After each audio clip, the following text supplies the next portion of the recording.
James Carter sat on a worn-out bench in the city park, watching people pass by without a glance in his direction.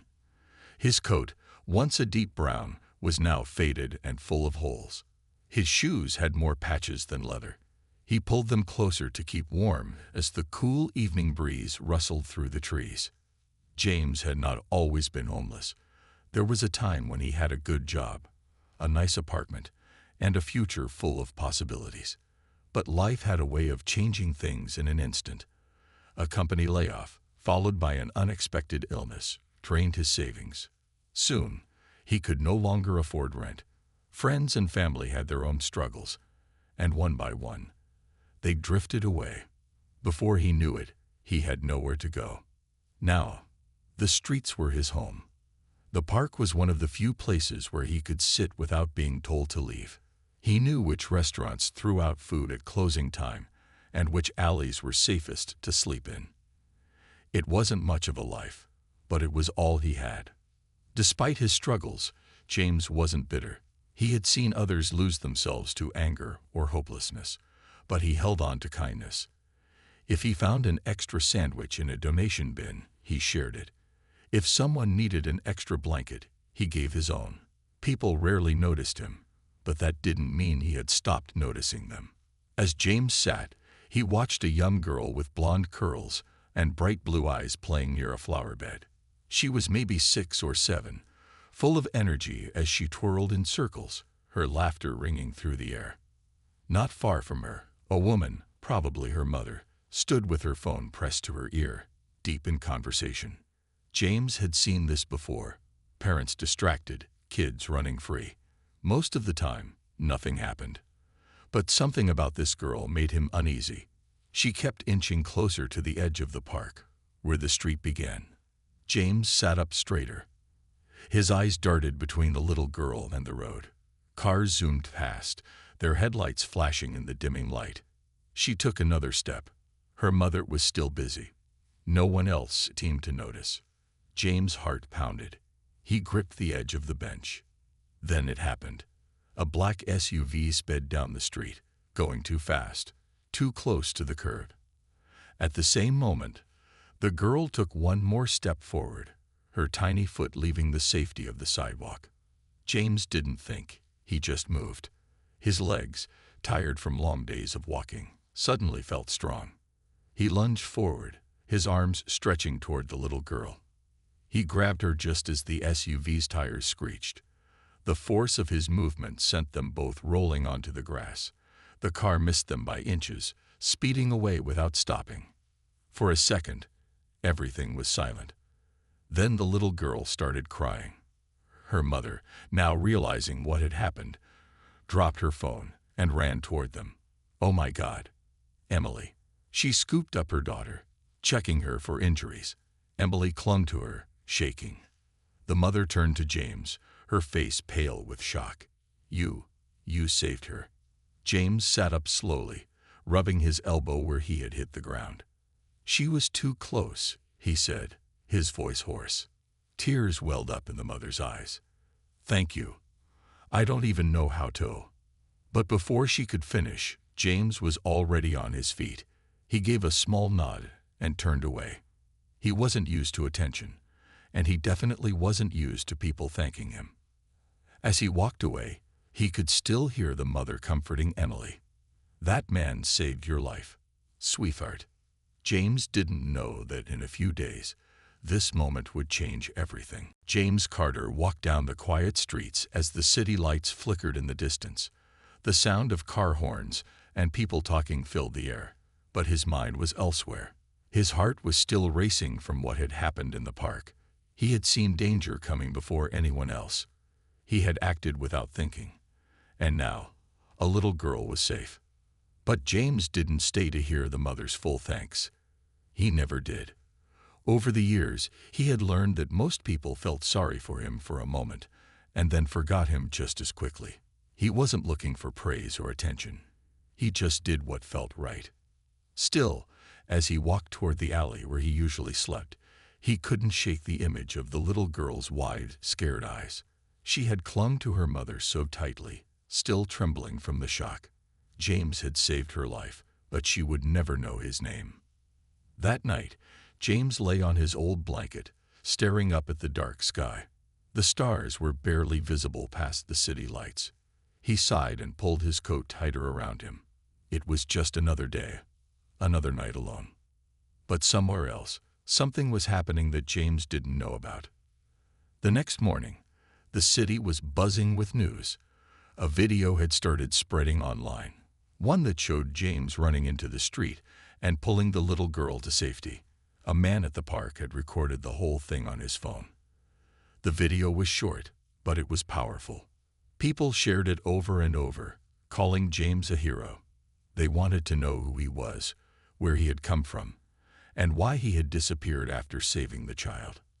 News reporters went to the park, asking people if they had seen him before. Some said they thought he was homeless, but no one knew his name. Others said they had seen him around, always quiet, always keeping to himself. Meanwhile, Emily's parents, Robert and Lisa Henderson, were desperate to find him. They had tried to chase after him that evening, but he was already gone. Now, with the video spreading, they hoped someone would recognize him. Lisa, still shaken from the near tragedy, wrote a heartfelt post online. "To the man who saved my daughter's life, wherever you are, we are forever grateful. We want to thank you in person. Please, if anyone knows who he is, help us find him." The post went viral. Strangers began searching for him, calling him the mystery hero. Some people thought he might be a former soldier. Others guessed he had once been a firefighter. Everyone wanted to know his story. But James had no idea any of this was happening. The next day, he went to the community shelter for a warm meal. It was a small place run by volunteers, and he didn't go often. But today, he was hungry. As he stepped inside, he noticed people whispering and looking at their phones. A few even glanced at him strangely. James ignored it and grabbed a tray. He sat in the corner, eating quietly. Then one of the volunteers, a kind woman named Maria, walked over to him, holding a piece of paper. "James," she said softly, "someone's looking for you." James frowned. "What do you mean?" Maria smiled and handed him an envelope. "A lady came in earlier. She left this for you." James hesitated, then slowly opened the letter. His eyes scanned the words, and for the first time in a long while, his hands trembled. The letter was from Emily's parents, and what it said would change everything. James stared at the letter in his hands. His fingers traced the edges of the paper as if he was afraid it might disappear. The handwriting was neat and careful, the words filled with emotion. "Dear Sir, you don't know us, but you saved our daughter's life. We have been searching for you ever since that day. We can never repay you for what you did, but please, let us thank you properly. If you see this, please reach out to us. You are not forgotten. You are a hero. With gratitude, Robert and Lisa Henderson." James swallowed hard. A hero. No one had called him that before. For years, he had felt invisible, just another face on the streets. Now, suddenly, people were looking for him. Maria, the kind volunteer at the shelter, sat down beside him. "They left a phone number," she said gently. "You should call them." James shook his head. "I don't know." Maria gave him a knowing smile. "They just want to thank you, James. You saved their little girl. Let them do this for you." James looked down at the letter again. His heart was pounding. He had spent so long keeping to himself, avoiding attention, living in the shadows. Now, a family, a real family, wanted to find him. That evening, James sat on the steps outside the shelter, staring at the small, crumpled piece of paper with the phone number written at the bottom. He had no phone, no way to call, but he knew there was a payphone a few blocks away. Taking a deep breath, he stood up and walked through the busy streets. People passed him by, as always, lost in their own worlds. But this time, James felt different. He had a purpose. At the payphone, he slid in a few coins and dialed the number. His hands felt sweaty as he pressed the receiver to his ear. The phone rang once, twice. Then a voice answered. "Hello." It was a woman, Lisa. James cleared his throat. "Ah, this is James Carter." There was a sharp gasp on the other end. "Oh my God." For a moment, there was silence. Then another voice, a man's this time. "Robert, James, we've been looking everywhere for you. Are you okay?" James hesitated. It had been so long since anyone had asked him that. "Yeah, I'm okay." Lisa's voice was shaky. "We want to meet you. Please, can we? Anytime, anywhere, you choose." James rubbed the back of his neck. He wasn't sure about this, but something inside him whispered that this was important. "I go to the shelter on 8th Street sometimes," he said. "I can meet you there tomorrow." Lisa let out a breath of relief. "We'll be there." The next day, James waited outside the shelter, feeling nervous. What if they didn't recognize him? What if they regretted reaching out? Then, a sleek black car pulled up. A man and a woman stepped out, both well-dressed, their faces full of emotion. And between them, holding her mother's hand, was the little girl, Emily. As soon as she saw James, her face lit up. "Mommy, it's him." She let go of her mother's hand and ran toward him. Before James could react, she threw her arms around him, hugging him tightly. James froze. It had been years since anyone had hugged him. Slowly, he patted her back. Lisa's eyes filled with tears. "Thank you," she whispered. "Thank you for saving our daughter." Robert stepped forward and held out his hand. "We want to help you, James." James looked at the family standing in front of him, their kindness, their warmth. For the first time in a long while, he felt seen.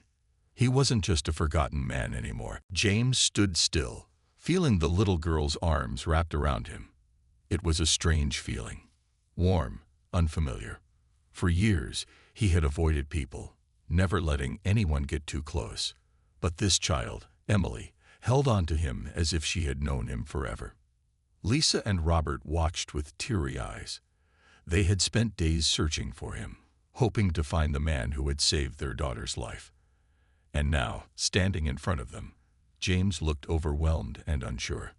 Lisa spoke softly. "We don't know your story, James, but we know one thing. You are a good man." James swallowed hard. He wasn't sure if that was true. He had made mistakes in his life. He had lost everything. But in this moment, none of that seemed to matter. Emily finally let go and smiled up at him. "Thank you for saving me," she said, her voice full of innocence and trust. James nodded, forcing a small smile. "You're welcome, kid." Robert stepped forward and held out his hand. "James, we don't want to just say thank you and walk away. We want to help you." James hesitated. Help? He wasn't used to people offering him anything, let alone kindness. I don't know." Lisa exchanged a glance with her husband before turning back to James. "We don't want to pressure you, but if you're willing, we'd love to take you to lunch. Just a meal. No expectations." James shifted uncomfortably. It had been a long time since he had eaten at a restaurant. But something about Lisa's gentle tone made him believe she was sincere. He sighed, rubbing the back of his neck. "All right, just lunch." Lisa smiled warmly. "Great. Let's go." They walked to a nearby diner, a small but cozy place with red booths and the smell of fresh coffee in the air. James felt out of place as they sat down. He was used to eating at shelters or from whatever he could find. But Lisa and Robert acted as if he belonged there, treating him like an old friend. A waitress came over, giving James a curious glance. "What can I get you all today?" Lisa smiled. "James, order whatever you like." James hesitated, scanning the menu. The prices made his stomach twist. He had gone days with nothing but stale bread. And now they were asking him to order anything. Finally, he cleared his throat. "Just a burger and fries." Lisa nodded. "That sounds perfect." As they waited for their food, Robert leaned forward. "James, I don't mean to pry, but do you have family?" James stared at the table. He hadn't talked about his past in years. "I did. Once." His voice was quiet. "But I lost them. I lost everything." Lisa reached out, placing a gentle hand on his. "I'm so sorry." James pulled his hand away, not used to comfort. "It's all right. That's just how life is." Emily, who had been quietly coloring on a napkin, suddenly looked up. "But life can get better, right?" James blinked. The little girl's words hit him harder than he expected. He had spent so long believing he would always be alone, always struggling. But now, for the first time in years, someone was offering him a way out. Their food arrived, and for the first time in a long while, James ate a meal without worrying about the next. The burger was warm, the fries crispy, and the kindness in the air was something he wasn't used to. As they finished eating, Robert spoke again. "James, we meant what we said. We want to help you. If you're willing, we have an idea." James raised an eyebrow. "What kind of idea?" Lisa smiled. "A fresh start." James felt his heart pound. A fresh start. Could something like that really be possible? James stared at Lisa and Robert, their words echoing in his mind. A fresh start. He had never imagined something like that for himself. For years, he had been stuck in survival mode, thinking only about his next meal, his next safe place to sleep. Could life really change for him? He shifted uncomfortably in his seat. "What do you mean?" Robert leaned forward, his voice steady. "We want to help you get back on your feet. A place to stay, a job, whatever you need." James frowned. "Why would you do that? You don't even know me." Lisa smiled softly. "We know enough. You saved our daughter's life without thinking twice. That tells us everything we need to know about your heart." James looked down at his hands. It was hard to believe. He had gotten used to people ignoring him, walking past him on the streets like he was invisible. But now, this family was sitting here, offering him something no one else had: hope. "I don't know," he muttered. "I don't want to be a burden." Robert shook his head.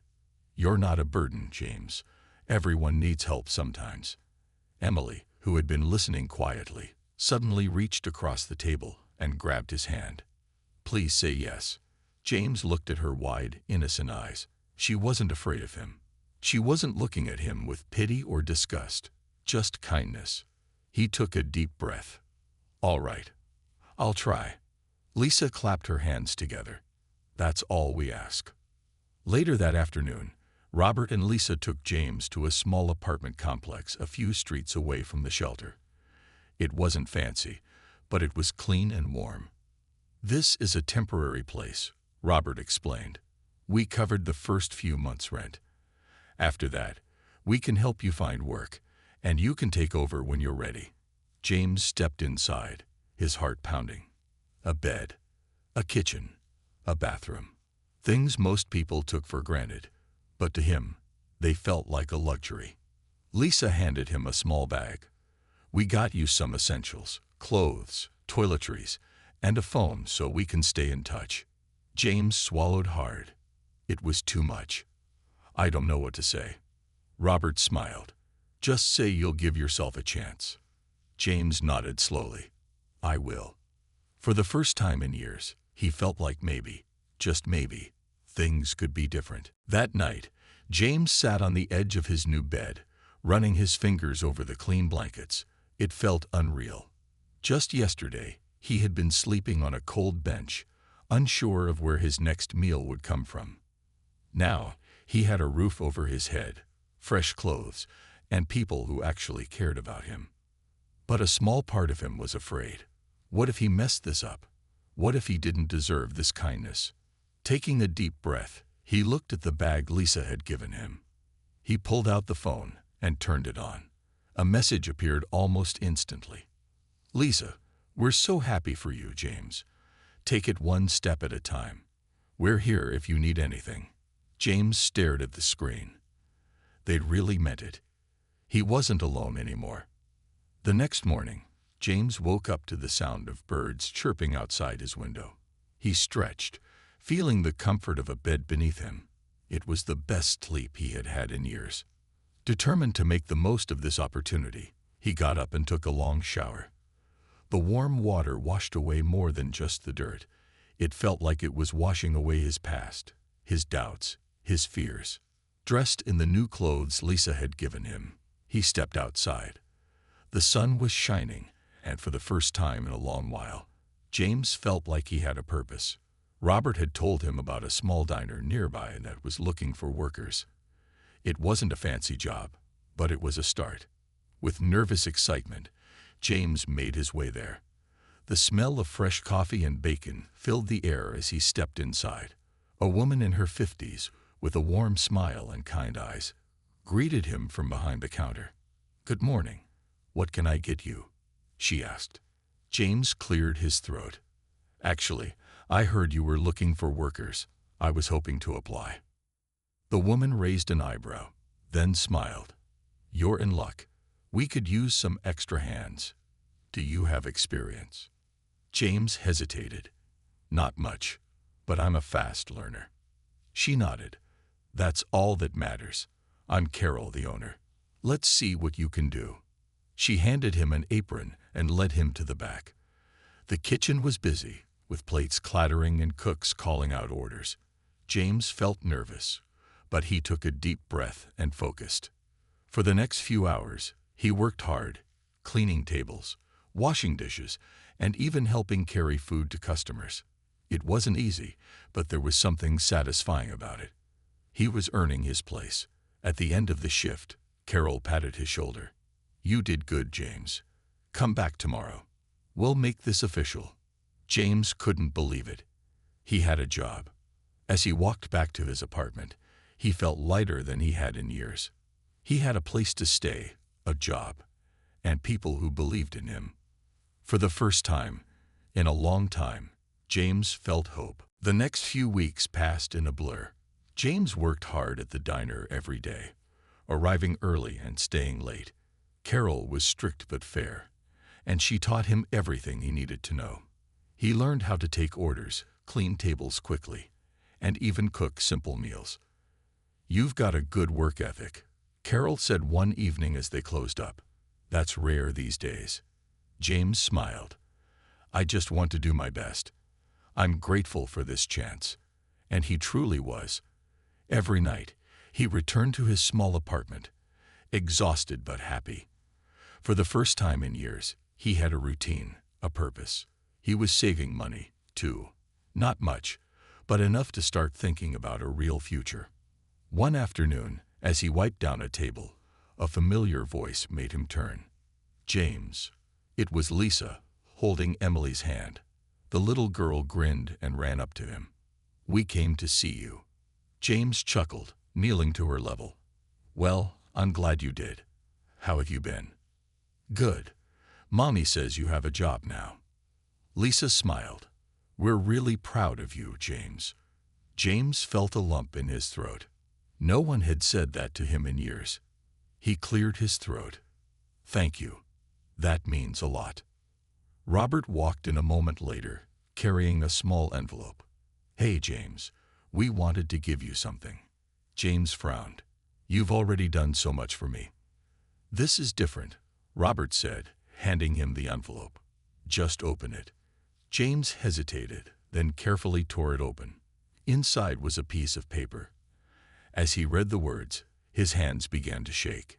It was a letter, an official document stating that a local business group, including Robert's company, had set up a fund to help James continue his journey.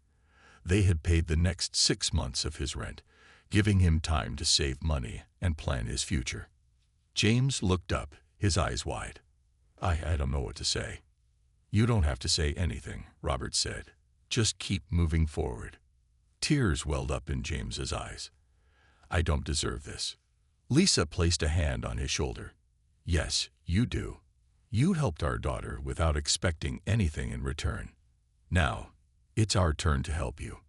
James wiped his eyes and nodded. He had spent so many years thinking he was alone, thinking no one cared. But now he saw the truth. There were good people in the world. And maybe, just maybe, he could be one of them too. That night, as James sat in his apartment, he thought about how far he had come. He had a home, a job, and people who believed in him.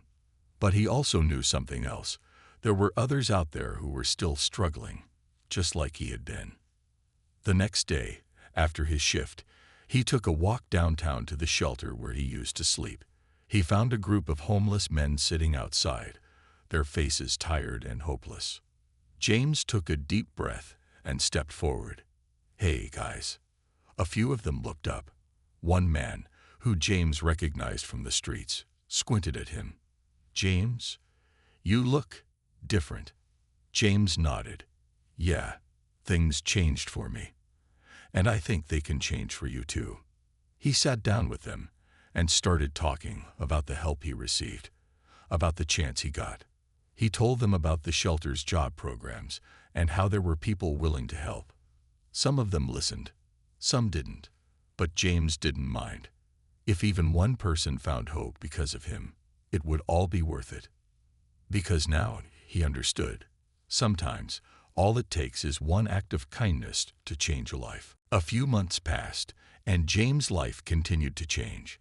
He had become one of the most trusted workers at the diner, and Carol even gave him extra responsibilities. He was saving money, eating well, and feeling stronger than he had in years. But more than anything, he had hope.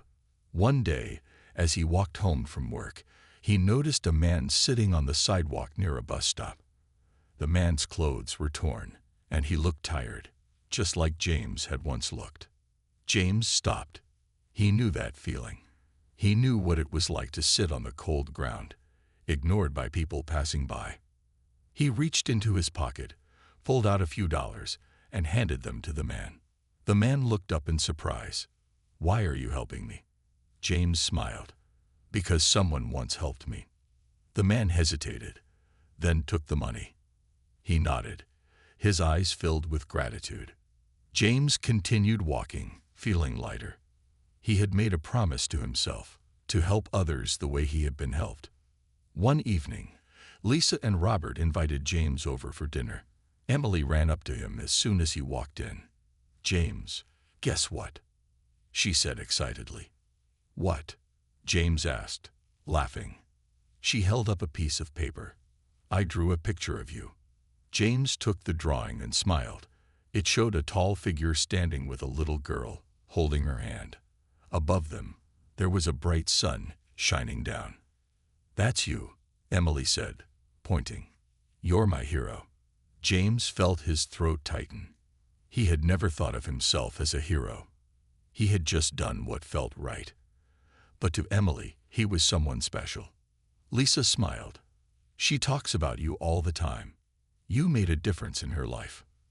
James looked at the little girl and ruffled her hair. "You made a difference in mine too." A few weeks later, James was working at the diner when Carol called him into her office.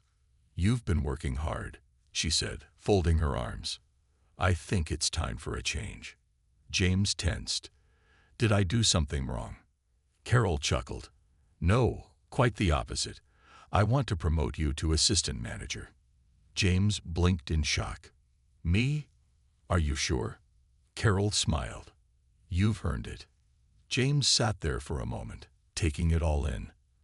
A year ago, he had been sleeping on a park bench, wondering if he would make it through the night. And now he had a stable job, good friends, and a place to call home. "Thank you," he finally said. Carol nodded. "Just keep doing what you're doing." That night, James sat by his window, looking at the city lights. His journey had been hard, but he had made it through. He picked up his phone and sent a message to Lisa. "James, thank you for everything. I wouldn't be here without you." A moment later, Lisa replied, "Lisa, we all have the power to change a life. You just have to decide what kind of impact you want to make." James smiled. He knew now that kindness had the power to change everything. And maybe, just maybe, this was only the beginning of something even greater.